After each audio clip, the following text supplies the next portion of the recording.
Tottenham visit Everton in what could be a crucial Premier League clash tomorrow night at Goodison Park. Today, I'm delighted to be joined by Charlie, Brian and Bobby to discuss the team news, predicted 11s and how we see this game panning out, plus any repercussions it could have for the manager and for Tottenham heading into the Cup final week. I'm Matt Hayes and you're listening to the Tottenham Fan Voice podcast.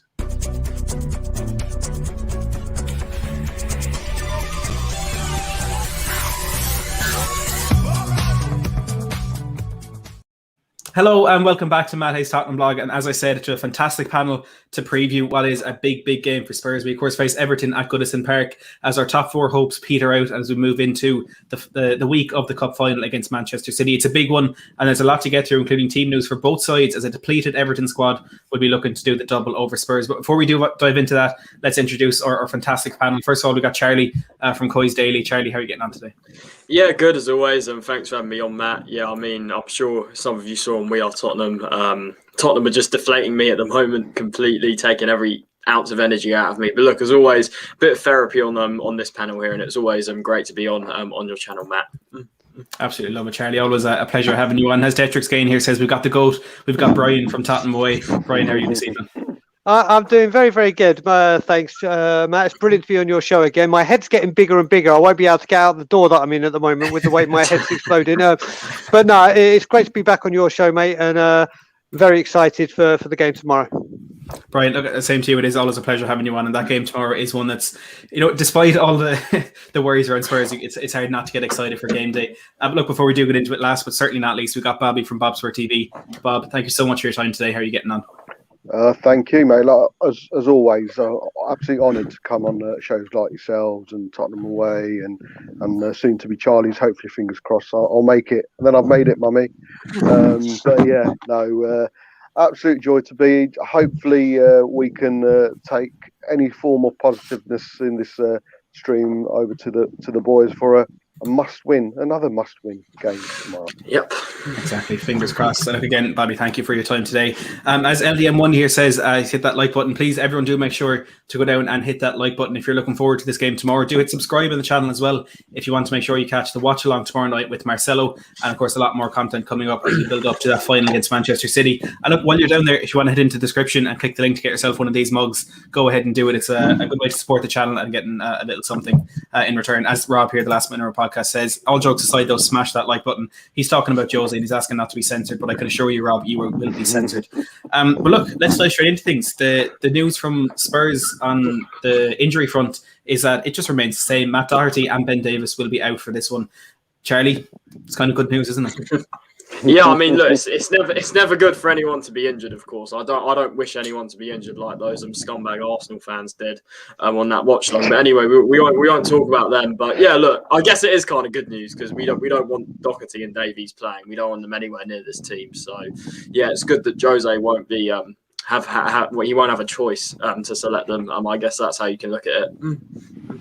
Yeah, I think it's making a difficult choice just a bit more easy for him because, look, Brian, at the end of the day, our fullback still isn't a very strong position. With Serge Aurier starting just his second game in 9 against Manchester United on Sunday, and he didn't exactly cover himself with glory. Who do you think would be getting the nod out there with Doherty out? Is it Aurier or is it Tanganga? So the first thing I have to say, I completely forgot to say at the beginning, Everton aren't looking to do the double over us. It's the treble if you include the FA Cup. So it's even worse. Like West Ham that season. Oh, don't send me there, Charlie. Don't do that. But yeah, well, when it gets to it, I agree with what Charlie was saying about Doherty. But when it comes to Davies right now, Reguilon has been so poor, and he doesn't get called out because it's Sergio Reguilon. So I don't know if having Ben Davies there for competition would have maybe spurred him on a bit more. Listen, when it comes to right back, I have no idea. Who knows? We might even play Dulux the dog. We've just signed him. Just chuck a ball up and down the line. That's the easiest way to get him going. But I think I've always said it. Tanganga is a centre back. I don't like using him at right back. I don't see the point in it. So I think we've only got Aurier and Reguilon. So I think he's going to have to go with them. I think the main talking point is who's our centre backs. Yeah, I absolutely agree with you. I suppose it's a good segue to get into that. As Simon says, play Toby and Rodon. Yeah. Bob, I think the majority of Spurs fans would agree that's the best centre-back duo that we could see tomorrow. Do you think Jose will go with that? Oh, I don't know. Honestly, I don't know. It's anyone with a break. No, that's wrong way. Anyone with a bit of sense can quite clearly see that Toby is our best centre back, hands down. There's less of a question mark around Toby than what there is around the other defenders. And like I said in We Are Tottenham with Ben and Sim earlier, Rodon, for me, in my opinion, would most likely be a proper first teamer next season. So why not get as many minutes with him alongside Toby? Because the amount of experience he can sponge off him will be invaluable going forward, regardless of Toby being less of a player or leaving, which is at least he'll be able to sponge some experience off him. So I think it's given. I just want to say as well how ironic that we're talking about dogs, etc. With Jose, who can't hold on to a lead. So it's just ironic. I know. Dad joke. Don't think I'll be having you back on the channel after that. Yeah, look, there's a lot of stuff said in that Jose press conference a while ago when he effectively said that he won't be telling people the reason he thinks is behind losing those leads, which is strange. I think, Bob, you said it on We Are Tottenham. The whole press conference was just it was a bit weird. There was something kind of off about it. And I suppose if we're continuing talking about weird things, it's Benyon here saying I have a bad feeling Dyer will start, and I imagine there are a lot of Spurs fans with that feeling as well, because look, I did a predicted 11 or a kind of expected 11 for that game against Manchester United on Sunday, and I was only 2 players off. I had said Bergwijn instead of Lucas and Toby instead of Dyer. But even for some reason, even though the 11s were so similar, I saw that 11 that Jose put out and was like, well, that's the game gone. There's no chance we're winning that. And one of those reasons was Eric Dyer. And Charlie, what does Jose see in this guy? What does he possibly think will happen? Don't they say the definition of insanity is trying the same thing over and over again and expecting different results?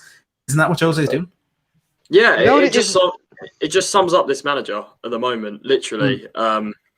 He's, as I said, we saw it earlier on in the season, just the continuous reluctance to drop Eric Dyer, which he eventually had to do. But for whatever reason, just like that, bang, you're back in. I genuinely feel like our centre-backs get picked out of a lucky dip to decide who starts. It is that much of an absolute shambles. And I said it before. I said it a while ago, actually. I said we have to give Toby and Rodon a run of games from now till the end of the season, because I believe on current form, those two, Toby being our best centre-back for ability and Rodon being probably one of our better ones on form. So they're the two you have to put alongside each other. Give Rodon that calm, composed head next to him that he needs that can guide him through a game. Yes, Toby, he's not much of a leader, but what he does do is he leads by example. He's not the most vocal, but he's a good guy. He's a good experienced head that Rodon can sort of learn off. And I said this right from the start. Do not put Rodon alongside Dyer or Sanchez, because he'll make mistakes as well. It is what's going to happen. And if Dyer, I said, I agree. I was the same as you, Matt. When I saw that team, I knew we'd lost, because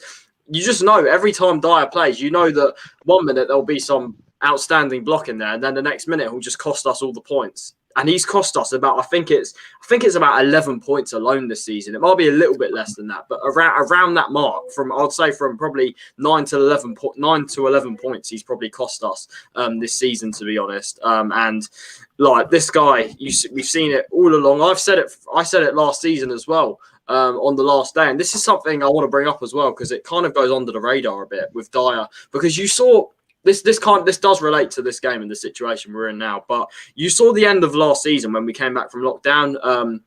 Dyer got that ban from when he climbed into the stands and stuff. And then he was out for, I think it was 5 games, where he was out until the last game of the season. And for those games, yes, Sanchez, we know he hasn't been good enough. We know he needs to be sold. We know he's not good enough. However, at that moment in time, Sanchez was actually playing really well. He was on good form back then. And then we beat Arsenal. I think we beat Leicester as well during that time. And then come the last day, Dyer's back. What a surprise! He's back in and makes a mistake against Palace. Like that. That's the prime example. The way you can sort of look at this whole situation. That's where it all started for me. And I just knew then that Mourinho was going to have this thing with Dyer, and it's going to take a lot for him to drop him. So, and the Toby thing, the fact that he's fallen out with Toby for me is down to him, because I'm sorry, he's our best centre back, and we need him playing when he's fit. That's how I see it. When he's fit, you play your best players. And I think for me, Jose's made Toby a scapegoat for no reason, when in reality, the other defenders have been messing up, but yet Toby always seems to be the one that gets dropped whenever stuff happens. So yeah, this manager at the moment is clueless. He really is at the moment. Yeah, I think I agree with everything you've said there. And you touched on Davinson Sanchez. Just to bring in this commentary as well by Lappers82, he says, I'd like to see Toby and Rodon have a run of games, but the only thing that worries me is the lack of pace there. And Brian, for this game, I can't help but think that Davinson Sanchez could be a good option for this, because looking at Carlo Ancelotti in his press conference today, he said he expects Dominic Calvert-Lewin to miss this game. So you'd imagine it will be Richarlison starting up front, and all of a sudden you need a bit of pace in that defence to contend with Richarlison if he is going to be getting in behind or making those moves out wide. So do you think this is a game that could suit Sanchez? So before I get to Sanchez, the thing I really want to see with Toby and Rodon is, because look, let's face it, one way or the other, Toby's going to be out at the end of the season. So if Joe Rodon, who has the potential to be our number one, or at the club at the moment, our number one centre back, don't you want to give him as much game time as possible with the most experienced and best defender at the club, so he can learn something? That's my personal opinion, especially when it comes to the Man City game, because that is the game we need to win. I've been a huge defender of Davinson Sanchez. I really, really have. But the Newcastle game was kind of the last straw. Now, we all know Davinson Sanchez has it in him. When he's on his game and on his day, he's a great defender. But those days are few and far between. Right. And you just don't know what you're going to get with him. And the thing that worries me is, if you look at it, like Charlie said as well, Dyer has 4 or 5 good games. Then he goes missing, like Jose drops him. And then out of the blue, there he appears. He did that when Sanchez and Toby were having a good run.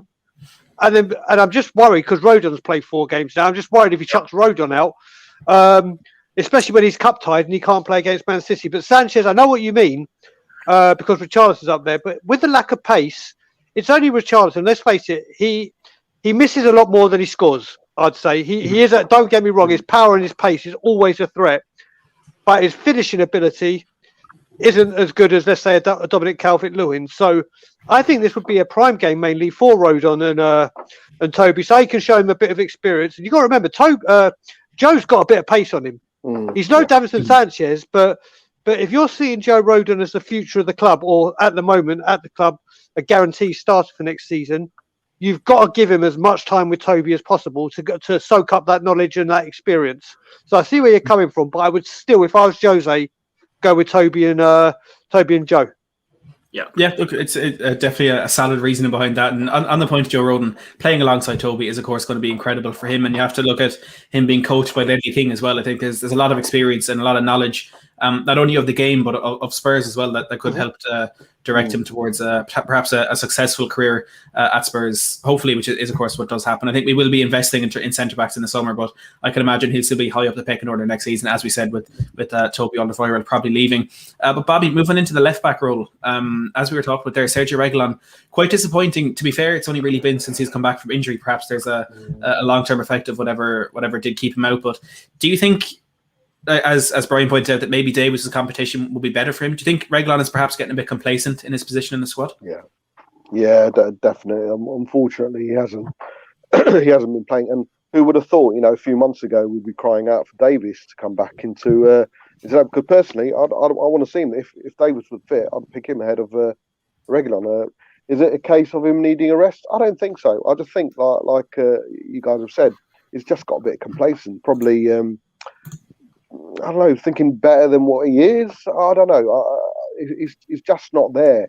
His attacking intent's still there, but it's not coming off. I can't remember. I think I've only seen one good cross from him in the last 3 or 4 games, and even that went a bit by the wayside. It's the defending that worries me. Think about Kyle Walker. He wasn't probably the best defender, but the pace always got him out of trouble. Even now, and Reggie's got pace, but he just doesn't seem to have that knack of getting back at the right time, right space, and yeah, that's a bit concerning. Which concerning moving forward as well. Because obviously we've got the option of a second year, and if he carries on like this, I wonder if you guys think if we'd go for that second year option. I don't know, depending who we get in, I suppose. Yeah, look, I'll touch on that in a second. Phil here says Reguilón hasn't become complacent. I just think he looks completely out of confidence and down in the dumps. pretty much the same as 75% of the squad, which is a very good point from Phil. I think that the debut that Sergio Reguilón had at Spurs in the cup game against Chelsea, I think perhaps in that we saw everything we really needed to know about him. He'll fly into every challenge.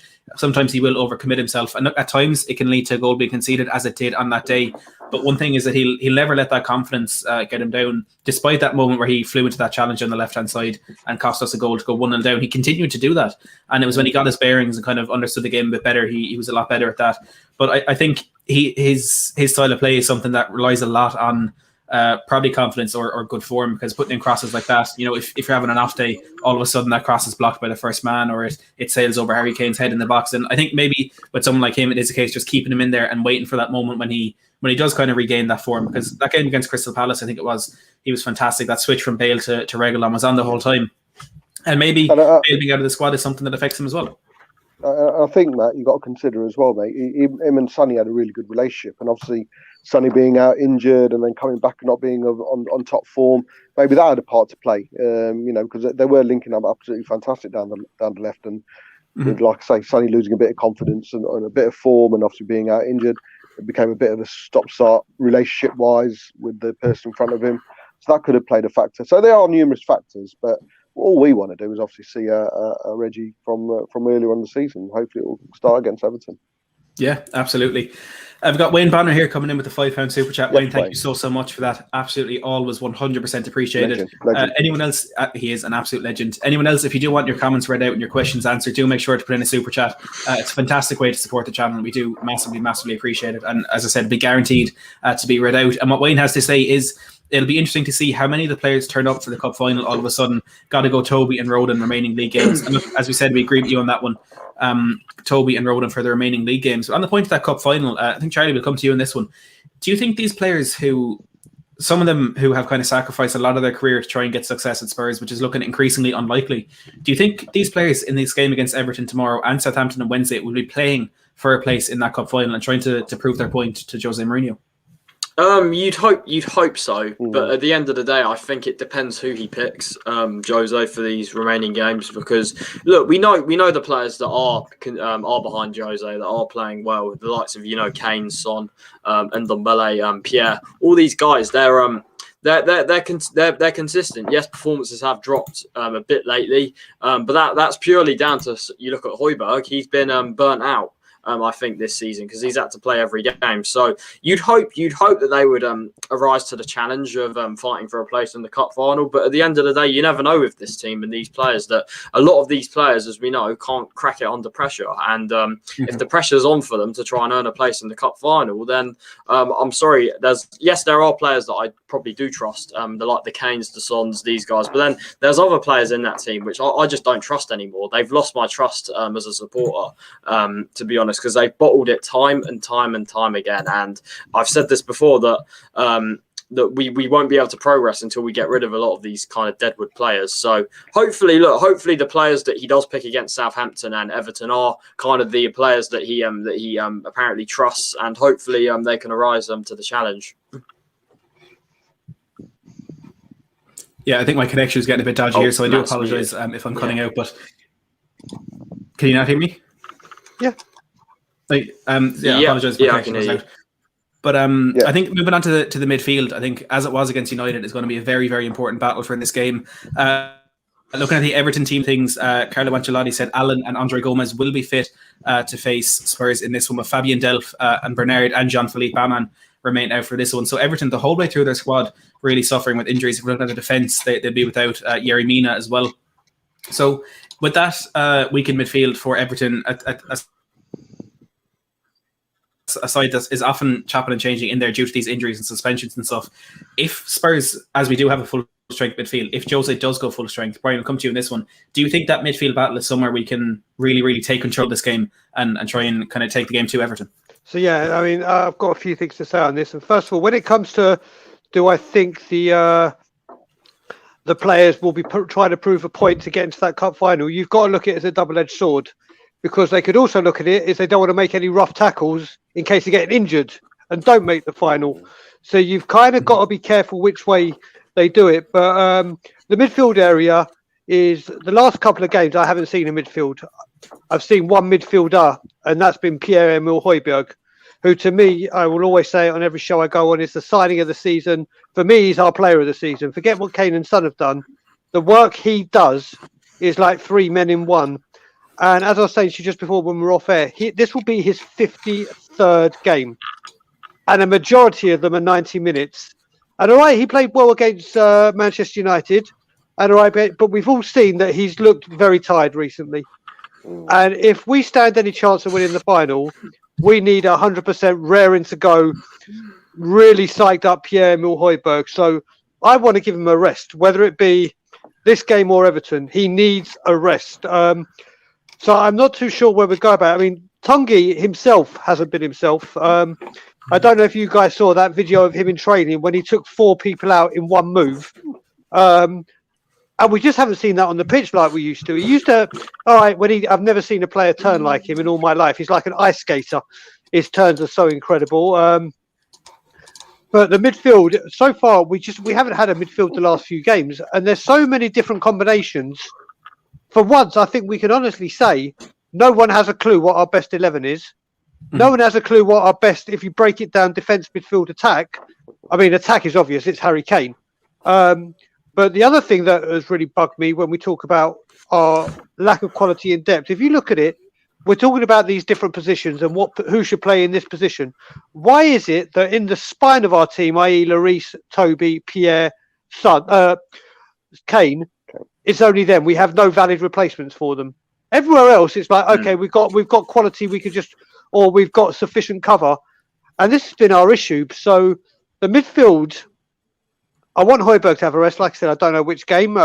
Depends which one Jose deems more important out of this than Southampton.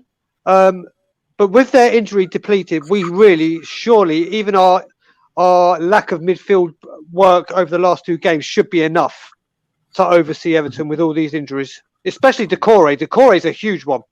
Mm-hmm. Yeah, he's pivotal to that to that Everton side, and I agree with you. I think Højbjerg does deserve a rest. We've Simon Cohen there in the chat saying rest him against Southampton and play Harry Winks in that role. So I'm sure it's something that will be on Jose's mind, because we know he had his frustrations when that Southampton game was scheduled to be played the week of the final. But look, Man City are in a similar boat. They've a semi-final of the Champions League coming up against Paris Saint-Germain. Yeah, but they have the quality to change. Potentially just 2 days after the final, so they could be in a well. Sorry, I think my connection's gone there again. Look, we've Cody Mack here in the live chat saying breaking: Toby is the mole. Word on the street is he's now going by Toby Mulder Viral. Source at Comac do tier 1.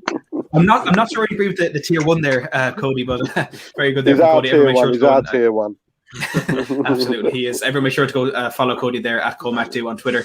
You'll definitely be seeing him back on this channel sometime soon. And then look, before we do continue on talking about this stuff, I still want to remind anyone who is watching on YouTube, please do make sure to smash that subscribe button to get Tottenham Fanboys podcast, more of these, plus Tottenham watch-alongs and any type of Spurs content you could want. And anyone listening to the recording of the podcast on audio platforms, I just want to remind you that we are part of the Sports Social Podcast Network, the UK's only dedicated sports podcast network. So do make sure to find the next show you love or join the team at www.sport-social.co.uk. Fantastic stuff there that I can assure you will love. But to get back into this one, I think, Bobby, Brian there was saying that we don't know our best 11, which is very, very true. But for me, what is a bigger concern is that we don't know our best formation. I could not tell you at all what formation we're going to play against Everton. It could be a 4-3-3, it could be a 4-2-3-1, it could be a 4-4-2, which we have played in recent weeks. But for me, one player that needs a specific formation, and that's a 4-2-3-1, is Lucas Moura to play in that central role. Do you think we need to start adjusting the way we're playing to get the effect of him in there? Or do you think maybe there's different things we need to try and work out?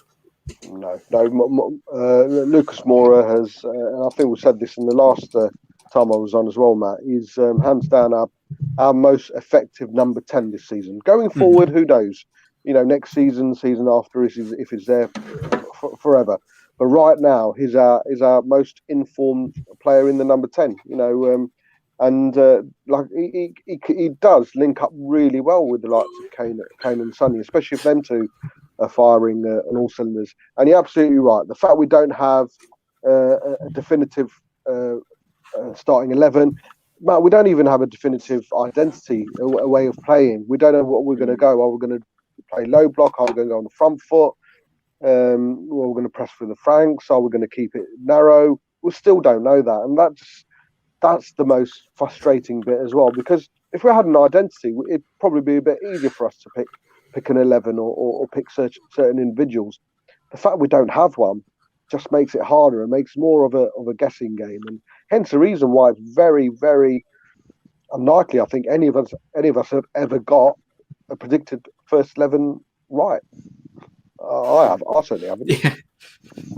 Yeah, I definitely haven't. And I always say that as a type of disclaimer when we're doing a predicted 11 is we're given solid reasons, kind of logic behind why we're picking these players. But if none of them ended up on the football pitch, it wouldn't surprise me because you never know what Jose is going to do. And I always say as well, on the flip side, the opposition manager doesn't quite know what to expect as well. So it does make it more difficult to prepare for a game against Spurs. But of late, that's kind of been proven quite easy by a couple of managers. But Charlie, looking at the front line, I think Son's going to play. Harry Kane is going to play. That's on.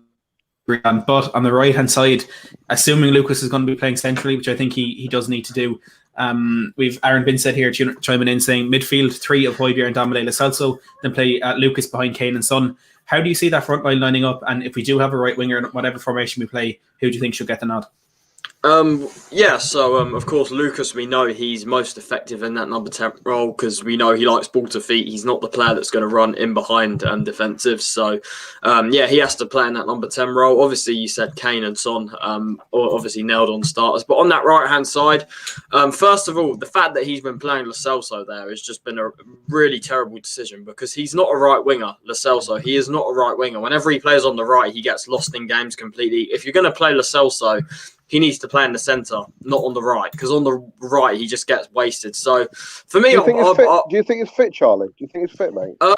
That's part of it. I do think he is quite rusty since he's come back. However, you still don't play him on the right wing, regardless of the fitness. So for me, I'll bring Gareth Bale back in. I said it on We Are Tottenham TV. I think from now till the end of the season, obviously excluding the cup final, because we are going to have to sit back in that cup final, we might as well just go for it. Like, what have we got to lose? For me, if I was Jose, I'll just go for it. Why? Like, what else is there to lose? You might as well just go for it from now till the end of the season. And for me, that's where you bring Bale in on that right-hand side, because you saw Bale before, was on a good run, then has one bad game against Arsenal when he's dropped. So I think that was quite harsh. So I think it's time to bring him back in, Bale, and he'd be the one I'll go on that right-hand side because, like, as I said, we just got to go for it now. What do we have to lose? Like, it's unlikely we're going to get top 4. What have we got to lose? So we might as well just go for it. And for me, that involves putting Bale on that right-hand side, and he can hopefully chip in with some goals if he plays. So for me, you've got to go for Bale to come back in. Yeah, no, I think that's a very valid point, and one that does need to be discussed a bit more, because Gareth Bale had a fantastic month and a half there, and people are talking about him, extend that loan, get him for another season, get him on a permanent when he leaves, this, that, the other. And all of a sudden he makes a few comments and has one bad game, and it's as though we never cared about him in the first place, and you just get rid of him and all that. And I fully understand the arguments, and to be honest, I quite agree with the argument that for the amount of money we're paying him, it's not worth our while keeping him on. Yeah. But he's a player who, I think similarly with Toby Alderweireld to Joe Rodon, he can be an absolutely incredible influence for the likes of Jack Clarke, for example. He's after coming back from Stoke now. He's injured, so he's out for the season. If Bale can be in there in the training ground with Jack Clarke, with the likes of Alfie Devine, because Bale isn't just a right winger, he's played in attacking midfield roles. I think he's someone who could be an incredible person to have around, but for £300,000 a week, you might argue that it's not the best option to have there. But I suppose, Brian, in terms of this game, do you think Bale gets the nod? Actually, are unconfirmed reports that Luca Dean could be missing for Everton. I think you were talking about that a while ago, Brian. So if he is out, this could be Bale's game.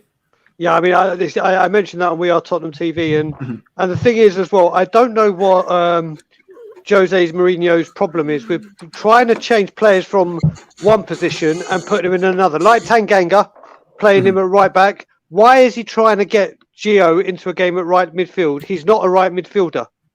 You play your best players in their best position, and Gareth Bale is our best player in that position, hands down, whether you like it or not. I mean, obviously we know his defensive duties are lacking, but he's 32 or whatever he is now, and he's injury prone. If we've only got him for 8 games left, or 7, whatever it is, play him.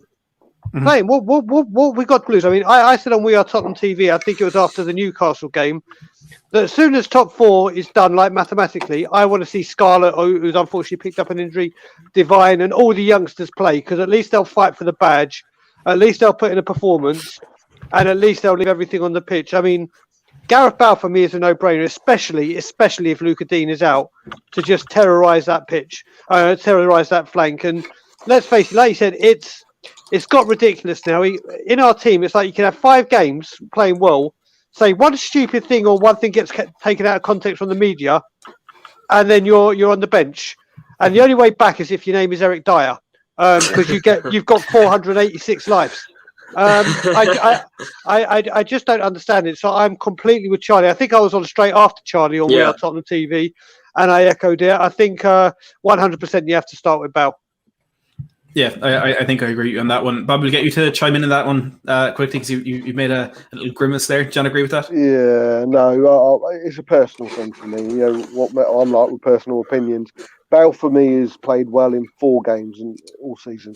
Yeah, there's obviously been the case of not being picked and being slightly injured and not. But again, it just bugs me. Those comments. Yeah, I know they were taken out of context and everything. You know, the whole thing about using our club as a training facility. In my opinion, I know they probably didn't mean it that way. But I have to look at the bigger things, and he's only had 4 good games for Spurs all season. That's the reality of it. And the fact is on so much money as well. If someone's being paid 220k a week, I expect more from a player who comes on or starts. And unfortunately, he's started a few games and he's just sort of turned up. Be it before, he had a run of good games, but there were games against teams that we should be winning anyway, apart from the West Ham one. So, personal opinion, no, I wouldn't be disappointed if he never played a game for us for the rest of the season. Sorry, Brian. That's right. He'll score a hat trick tomorrow then. Yeah, hopefully, yeah. Yeah, I think that's one of those ones, and you're one of those people, Bob. You think you'd be happy to be proved wrong on that. You know, there's some Spurs fans who will have their opinion and want their opinion to be right, whether it's to the good or bad for the club. But I know Bobby would be absolutely delighted if Bale does go out and bag a couple of hat tricks before the end of the season. For me, I think it may be better to give Bergwijn a go in this game, because I'd love to see Bale play. You know, he's one of those players who, for me, he's one of the players that made me fall in love with Spurs. So for him coming back, it was, of course, a fantastic moment. But I think, I'm following on from Brian's point about playing the likes of Dane Scarlett or Alfie Devine, I think we do need to start looking towards next season, because as much as Jose won't admit it, he knows the top 4 is gone, and the last 2 games was our chance to keep that as a salvageable idea. But I think it's gone for us now. So we need to start looking towards the future. And I don't think Bale is going to be at the club next year. I think Steven Bergwijn has a chance to be. Personally, I don't know what's going on with him, where he is. I thought up until that Liverpool game in December, he was having a fantastic season. And since then, he hasn't really been given the opportunity. And he is more of a defensive right winger than any player we have there. And if we are going to play, what some people might call park the bus style football, I think Steven Bergwijn is good there in terms of the defensive kind of work rate, and also the pace and the counter attack. And again, just giving a player a chance when things aren't working for you, you need to try something new. And I think I said that earlier in the season in terms of getting Dele Alli back in the squad, which of course didn't work out. So be it. But at least we tried it. We tried something new that we hadn't done, and I think maybe getting Bergwijn back in could be an option just for this one. And with a couple of games coming up in a short space of time as well, maybe it's a well-deserved rest or maybe not so well-deserved rest for some other players as well. But I want to follow on from something you said, Charlie and Brian, and that's with regards to Charlie. You said there's nothing to lose towards the end of the season, and Brian, you were talking about getting those young players in. I've been thinking about, look, the top 4 is gone. I think we can all accept that, but I've been thinking about if I would rather have European football in terms of the Europa League or not have any at all. And I'm kind of leaning toward, I don't want the Europa Conference League. I think the Europa Conference League is a joke, and it's something. You might have a choice. You might have a choice, mate. Exactly. Yeah. We've got a David here tuning in, says, oi, boys, how are we all keeping? Let's beat Everton and get some good seeing you in the live chat. Thank you so much for tuning in. But look, I want to ask you, Charlie, would you rather have the Europa League or no European football at all? Do you think without it could give us the chance to focus on the league next season? I think there's obviously pros and cons to it. I think, first of all, I do not want that Conference League. That is the most pointless thing I think I've ever seen in my life. So just get that out of the window. I'd rather have nothing than that. But in terms of Europa League, I probably would take Europa League over no European football, because you look at Europa League, it opens up a possibility to win a European trophy. and it as well. It brings in that maybe not by a lot, but it brings in that extra kind of revenue in the club that the club's lacking so far during these COVID times. So yeah, look, just the Europa Conference League, none of that, but Europa League. Yeah, I mean, I'll probably have that over no European football because it gives us a chance to, as I said, probably more realistic for us to win than maybe the Champions League or something. Obviously, we all want Champions League football, but if we do get Europa League, it gives us another kind of opportunity there, another trophy that we could go on and win next season if we are in it. So yeah, like no Europa Conference League, please. That just stay away from that. But yeah, look, probably Europa League over no European football, to be honest. Yeah, look, before we get Brian and Bobby in on that one, we've got 100 people watching right now and we're only on 35 likes. So please do smash that like button and let's see if we can get to 50 likes before the end of Bobby's confused. We can't have Bobby do maths. We need to get those likes up to satisfy his mathematical needs. Yeah, Brian, what do you think in terms of Europa League or no European football? So I've got to say, once again, I'm bang on the money with Charlie. Absolutely. The Europa League I'd take. But you know what? If we get into the Conference League, what kind of pool is that for players? Yeah. Yes, I could be playing in Albania or Macedonia or whatever against these teams that are like Hackney Marsh pitches. It's just an insult. It's the Mickey Mouse Cup or Mickey Mouse of Mickey Mouse Cups, which we'll probably still lose. And like I said, the Europa League. Let's call it as it is. We should have not said we should have won it, but we certainly should have got into the quarters. Yeah, and maybe the semis and even the finals. That was a realistic attempt. And now with all these Harry Kane stories, if we were still in that Europa League, I don't think these stories come out. I don't think anything comes out because we're still in it. So being in Europe is crucial for Tottenham right now, especially for the owners when it comes to finances. Maybe no European football is the reminder that they need to say, right, we need to be in these competitions, we need to invest. So yeah, I will take the Europa League. I will take obviously the Champions League, which we're not going to get. But yeah, the Conference League, I'd rather go and play in the Johnston Paint Trophy in the non-league tournament than the European Conference League. It's called the Papa John's Trophy at the moment. Oh, and it changed sponsors again. It changes more time than the Carabao Cup, Johnny. Check a trade. Now Papa John's. There we go. That's what I'd rather be in. Check a trade. The Papa John's Trophy had 2 finals this year because they had to play the last ones as well. And even with 2 finals, it's a competition Spurs wouldn't manage to win with the way we're going. Bobby, Europa League or nothing at all? What would you prefer? Yeah, I echo what the guys are saying. I suppose the only silver lining or the only good thing that would probably be coming out the conference, if there is one, is I'm assuming it will be on ITV4 or something. It'll be on TV. And if we are going to pick a squad, why not just pick the squad of all the kids? You know, we get to see them on TV. Bring in slightly a bit of money, even if it's like £4.50 or whatever from the competition. But it'd just be a good, slightly more competitive game that they're probably used to, even against the farmers from I don't know wherever. But I suppose that's the only good thing I could potentially see coming out of it is just put all the kids in there. Pick about 4 or 5 first teamers, the rest kids. Let's watch them at 8:30 on a Friday night on ITV4. I don't know why I'm picking on ITV4, but it's just one of those. It says the Conference Europa League fixture just says ITV4 for some reason, so or Channel 5. But so that's the only good thing. But yeah, okay. If there's no Europa League, I'd rather go without European football, and maybe that would be a blessing in disguise for next season. Yeah, I think Wayne Bonner there gives you on that one. Says on the plus side, if we got into that Europa Conference League, a fair few youngsters and fringe players will get a run out. Other than that, hell no. Great minds, Wayne. Great minds. He knows his stuff, that Wayne. Exactly. He's a legend. Wayne is an absolute hero. He's an absolute hero. We love you, Wayne. But look, guys, back onto the matter at hand. The next task for Spurs, that is, of course, the game against Everton tomorrow. We're going to get some score predictions. But first, before we do that, I just want to remind you that we're now 5 likes away from 50. So please, out of the 100 that are watching, that's what Fen just popped in here. Fen, I bet you haven't hit that like button yet. Make sure to smash that like button. But look, Fen, as always, good to see you. Hit that subscribe button and all that. And if you're listening on audio podcast platforms, do make sure to follow as well. We got Brian Ireland here as well tuning in, saying, "What's up, lads?" Brian, we're just getting to our score predictions, so make sure to put your score predictions down there. But Charlie, we'll come to you first. Everton tomorrow, what's going to happen?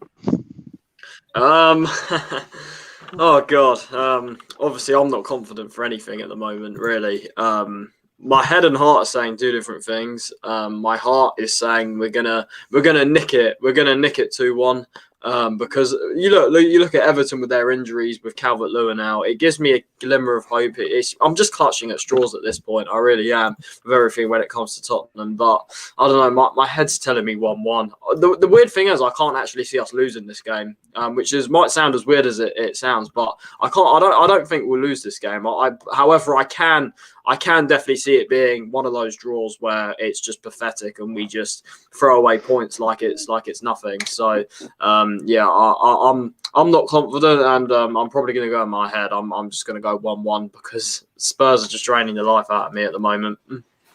Yeah, I think even as a Spurs fan, a 1-1 prediction is almost a confident one these days. We've got Lapper saying, sounds like even Plymouth Argyle should be competing in the Europa Conference League. Lappers, don't joke with Plymouth. I've got my retro blackout jersey on the way, don't you dare. We've got a few from the live chat. We've got Joseph saying 2-0. Chewik says 1-1. Benyon says 2-1 if Dyer doesn't play. Wayne going for a squeaky bum 2-1 win for Spurs. Joe has 2-1 as well. Fen being honest and says 3-1 for Everton. Fen, I'm sure there's a lot out there who would agree with you. Simon says 6 points in the next week. Chris says a draw incoming. Brian Ireland says, I never say Spurs to lose because of Brian and I's forfeit game of the two Brians. I was about to speak about that.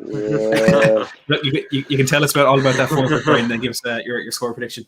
Okay, so yeah, he's gone 2-0. Now this game has got wildly out of control, as Bob will be able to tell you. So on Tottenham away, me and Brian Ireland have started to do a show at Friday midnight your time, 7 p.m. for us here in Toronto, and we've came up with a game where we have to guess the exact score, and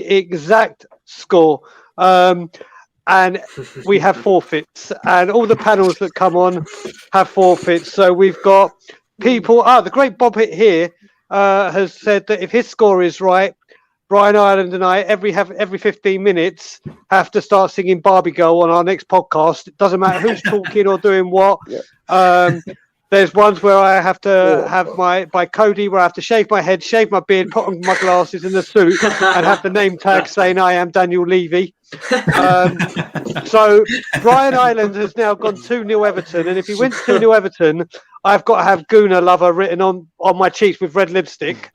But I'm not going to shave. I'm not going to shave, so you're not going to see anything. So, and it's got to the point where I said I won't do anything to do with Arsenal or Snakes, and I've said, you know what, I have to do this for the pod. But the best one, and I'm hoping 2-0 Tottenham, because if Tottenham win 2-0, everyone's going to want to watch Tottenham away 7 p.m. like I said, Toronto time, midnight your time, because Brian Ireland, it's a Friday, likes to sit down with a couple of ciders. And I said, what I want to do is, if we win 2-0, I want you to take your shoe off, show me taking your sock off, and put your sock over every cider and drink through your sock. So these are just, there's other forfeits that haven't been mentioned that I can't remember, but we're carrying on these forfeits till one of us have to do all of them. So there are some very, very, very. It's getting wildly out of control, but it's a good laugh. It's a good laugh. So 2-0 Tottenham, please. Brian Ireland drinking cider through a sock. Oh, do you know what, Brian Ireland? I'm sorry, but I got to see that happen. I got to see that. I wasn't going to say 2-0 Spurs for my score prediction, but I'm going to go for it now as well, just so I can see that. Guarantee I will be tuning in next Friday if that does happen. Yeah. Bobby, what's your score prediction for this one? Yeah, I've been saying 2-1 to Tottenham all week, so I'm going to stick with that.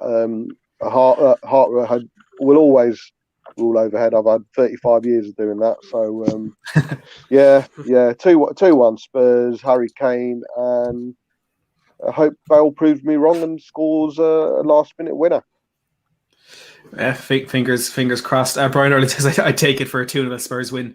And Cody says, give Daigle credit. He picked the least likely score, so it should be the worst forfeit. Look, I mean, that's very I don't think a 2-0 win for Spurs is particularly likely, but I'm going to go with it. That's my score prediction: 2-0 Spurs. Kane at the double, just so we can see Brian Ireland drinking cider through a sock. I think everybody would agree that'll be absolutely fantastic. But look, everyone, we are going to wrap it up there. It's been a fantastic show. Thoroughly enjoyed it with Charlie, Brian, and Bobby. Do make sure to go check them all out on YouTube. You can find Charlie at Coy's Daily on YouTube, Brian at Tottenham Away, and Bobby at Bobspur TV. It's been an incredible show. Make sure to subscribe, like, share, comment, all that good stuff while you are here. Thank you very much to these 4 gents, and hopefully, fingers crossed, Spurs can get that win tomorrow. Thank you for watching, everyone. Spurs. 2-0. Come on.